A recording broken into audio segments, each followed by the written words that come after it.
Hello everyone. In today's class I am going to explain you the solid state batteries. So in the previous class we just discussed about the introduction about the batteries, classifications with example, and also the components of the batteries, and along with the sodium ion battery by explaining its advantages, applications. In today's class I am going to explain the solid state battery. So under solid state battery, one example we are having is lithium polymer battery. So here, in compared to lithium ion batteries, lithium polymer battery is using electrolyte as solid state electrolyte. So due to this, it's going to be the next generation battery because of its high efficiency, performance and safety characteristics. So this lithium polymer battery is having a components as anode as lithium indium alloy, which exhibits a better cyclability. So cyclability means it's nothing but the number of charging and discharging cycles completed during the performance of the battery. So the total number of charging and discharging cycles completed during the life of a battery is known as cyclability. So lithium indium alloy exhibits better cyclability, hence here anode is considered as lithium indium alloy, and cathode is metal oxide in the case of discharging and lithium metal oxide in the case of charging. So metal oxide is used in the during a discharging condition, and lithium metal oxide is in the case of charging condition. And lastly it is electrolyte. So here we are using solid state electrolyte, solid state electrolyte. So here the solid state electrolyte acts both as a separator and a electrolyte. So it acts both as a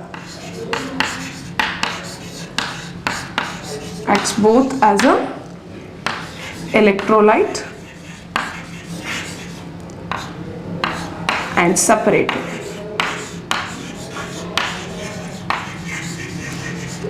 In this lithium polymer battery we are going to use a polyethylene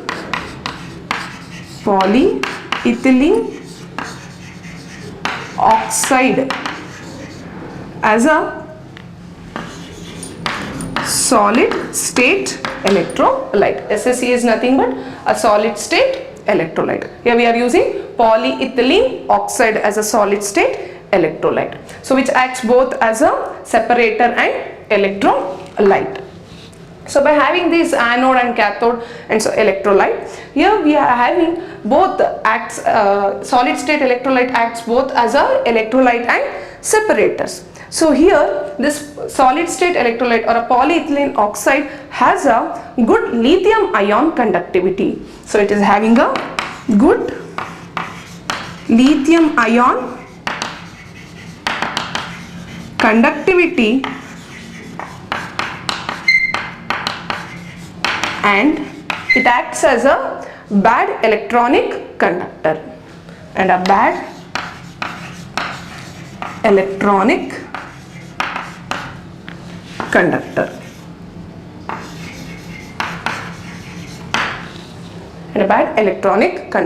and it allows only lithium ion conductivities and does not permits the electron conductivity.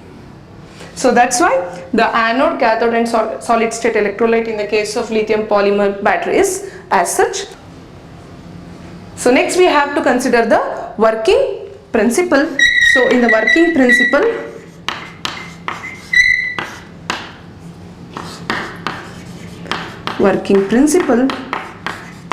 so firstly we have to see during a discharging condition. So during discharging condition, during discharging, what happens generally at anode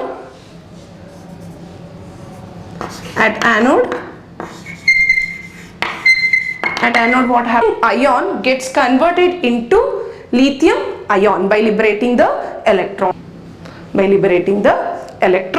So thus the lithium ion start moving from anode to cathode, and electrons are flow through a external circuit. So the lithium ions moves from anode to cathode through a solid state electrolyte, and at the cathode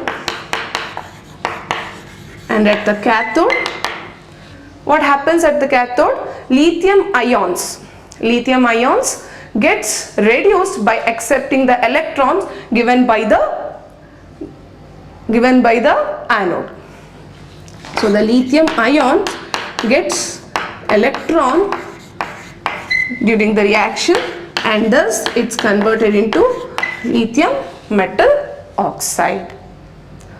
So at anode, the lithium gets converted into lithium ion by liberating the electron. At cathode, the lithium ion gets reduced. Lithium ions get reduced by accepting the electron and then converts into lithium metal oxide. So this is a reaction that takes place during the discharging condition, and in the case of charging condition, the reactions are reversed. So the reactions are reversed, and thus we can observe both charging and discharging reactions in the case of lithium polymer batteries. So here we are using solid state electrolyte. I told you it acts both as a electrolyte and a separator. So it acts because of its solid state electrolyte used in this case. It is not having a leakage problem. It prevents the leakage and also formation of dendrites, lithium dendrites, and thus it prevents the internal short circuit. So having the solid state electrolyte is one of the advantages of this batteries. So next, if we move on to the charging condition reaction, the reactions are reversed. So that will be lithium metal oxide will get converted into lithium plus electron plus MO2. After discussing the working principle during charging and discharging condition, next we have to move on to the advantages of the lithium polymer battery. So next we consider the advantages of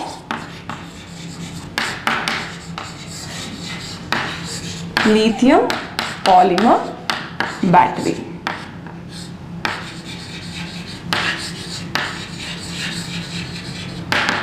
Lithium polymer batteries. So when you consider in case of applications, the lithium polymer batteries is having a greater energy density. It is having a greater energy density, and all are small in size. The components all are small in size. Small in size, and in the case of life, it is having a longer life when compared to other batteries. It is having a longer life. It has a longer life, and also the charging case. In case of charging, it is very fast. Charging condition is fast. So we can charge it in a very faster manner. So these are the advantages of lithium polymer battery. So then next, if we go on to the disadvantages of this lithium polymer battery. So the disadvantages is the manufacturing of this lithium polymer battery is quite complex. So disadvantages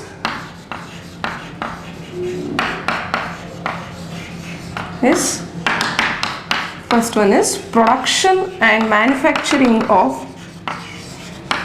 lithium polymer battery is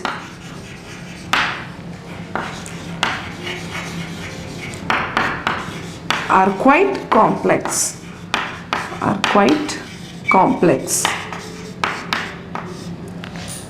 Production and manufacturing of lithium polymer batteries are quite complex. And the next disadvantage is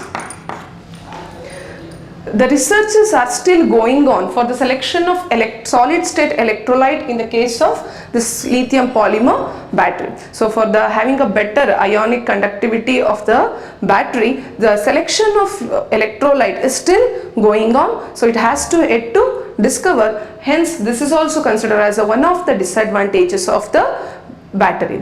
So still the selection of electrolyte, solid state electrolyte for the lithium ion polymer battery has to be get discovered, and hence it is still in research. Polymer battery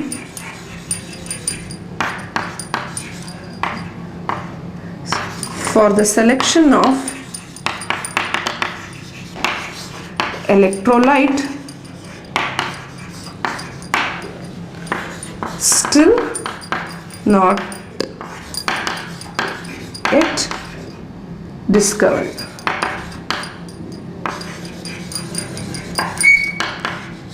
For the good ionic conductivity. For the good ionic conductivity. So lastly, next we have to move on to the applications where we can use this lithium polymer batteries, where we can use. So the major application of this lithium polymer batteries is in the medical field. So in the medical field, that too particularly to the cardio related diseases, in the pacemaker we are using lithium polymer battery, and even in the case of defibrillation of lithium batteries are application is used in medical field. That too it is in the cardiac diseases as a pacemaker, and next one is defibrillators.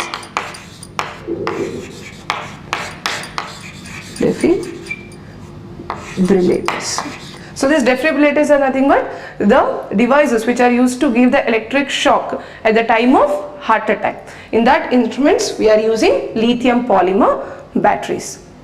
And also in the lastly we are using this in a gardening tools. So in the gardening tools we are using lithium polymer batteries. So the next battery that we are going to study is redox flow batteries. So what are these redox flow batteries are? See, redox flow batteries are nothing but it's a type of electrochemical cell in which the chemical energy is of a reversible redox couple reaction is converted into electrical energy. So it is a type of electrochemical cell in which the chemical energy of a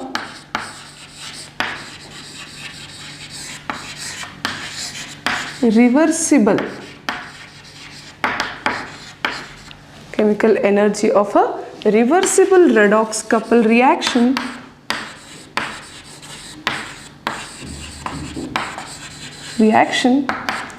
is converted into electrical energy.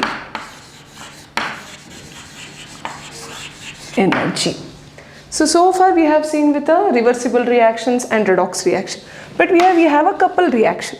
So couple reaction is nothing but the two components combine to form a new fragment. So that kind of reactions are known as redox couple reactions.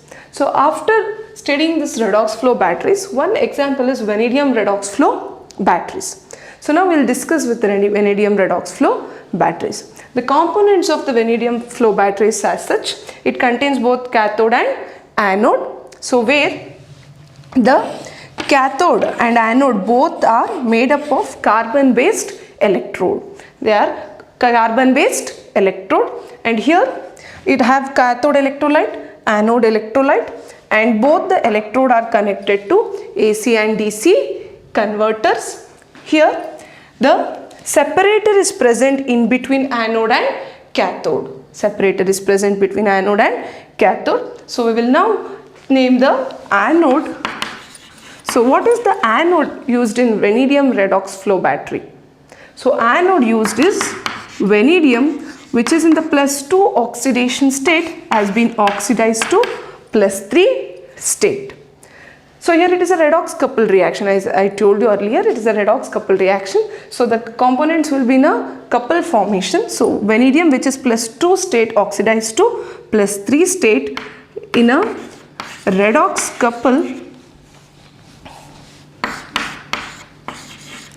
Redox couple dissolved in sulfuric acid, and circulated over a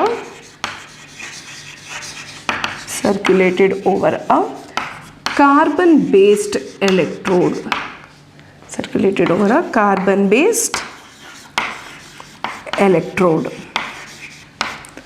So this is about anode. So now next is cathode.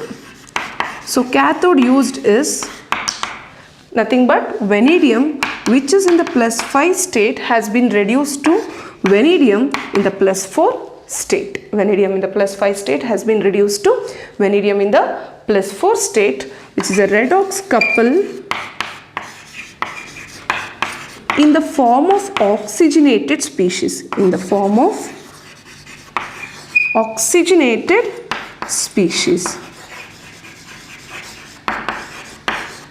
Species such as vanadium oxide, one state, vanadium oxide in the +1 state, to vanadium oxide in the +2 state, which is dissolved in a sulfuric acid and circulated over a carbon based electrode. It is also dissolved in sulfuric acid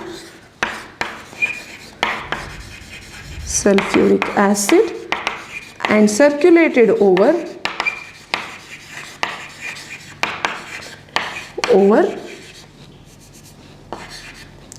carbon based electrode.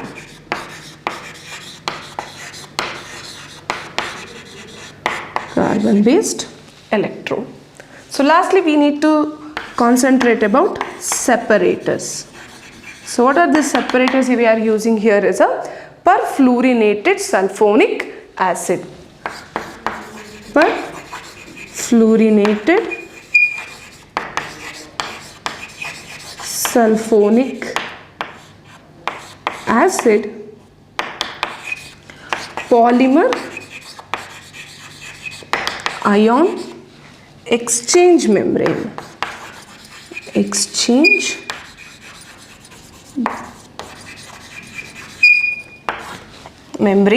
Is used as a separator. So anode, cathode and separator. So these are the components of the vanadium redox flow batteries. Next is working principle.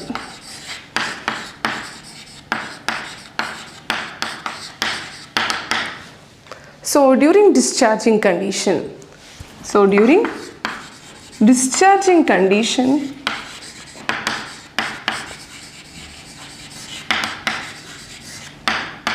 at anode,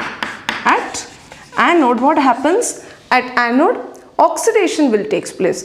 The vanadium, which is in the +2 state, will oxidize to +3 state by liberating the electron. So the liberated electron moves from anode to cathode through an external circuit.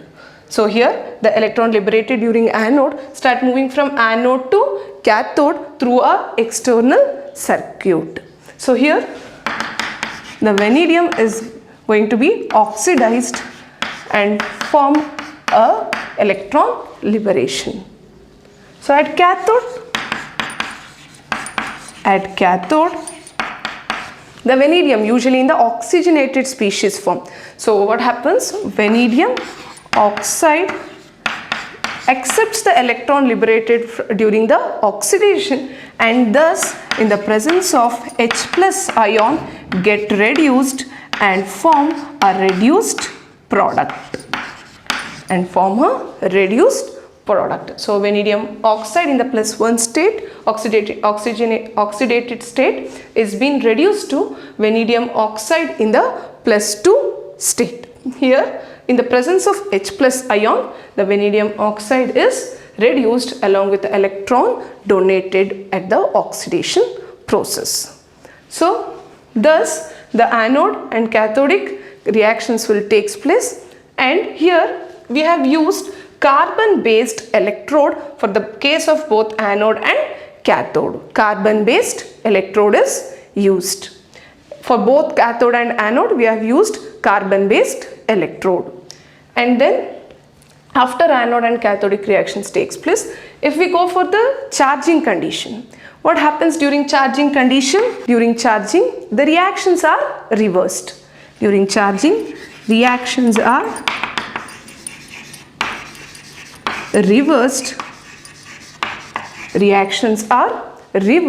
and thus the both charging and discharging conditions will take place in the vanadium redox flow batteries. So even in the case of during discharging reactions, we have seen hydrogen ion presence. So this hydrogen ions diffuses through the membranes between anode and cathode to the cell reactions to maintain the neutrality, charge neutrality. So this is about the working principle of vanadium redox flow batteries. So next we have to see the advantages, applications of the vanadium redox flow batteries.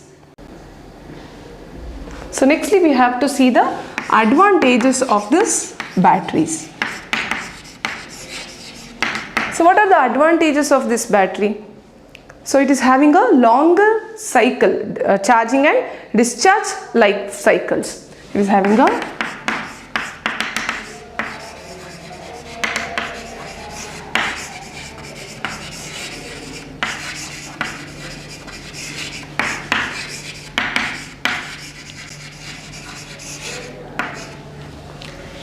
cycle lives, and also it can remain as charged or discharged for an indefinite period of time without any damage. There is no damage to the batteries if they can remain for charged or discharged for an indefinite period of time. So that's why it is one of the advantages of this battery. It can remain charged or discharged for a indefinite period of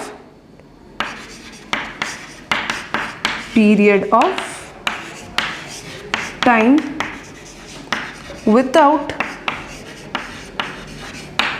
any damage.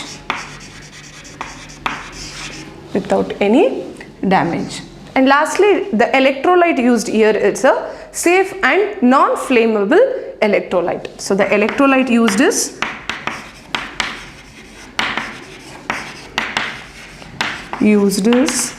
safe and non-flammable electrolyte.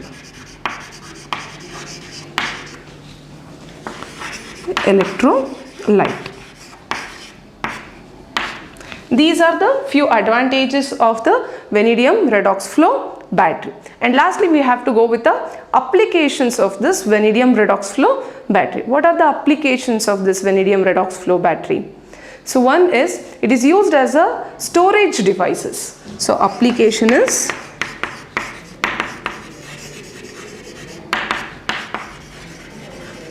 applications of vanadium redox flow batteries are, it is used as storage device to store electric current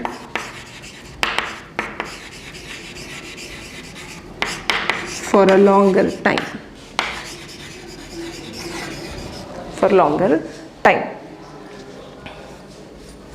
So So next we have to move to the next application. So it is also used to store excess current produced from the solar energy during a summer daytime. It is used to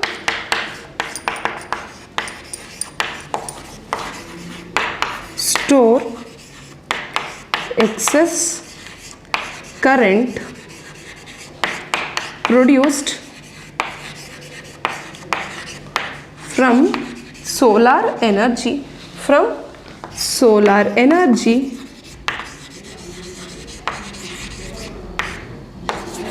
during summer daytime.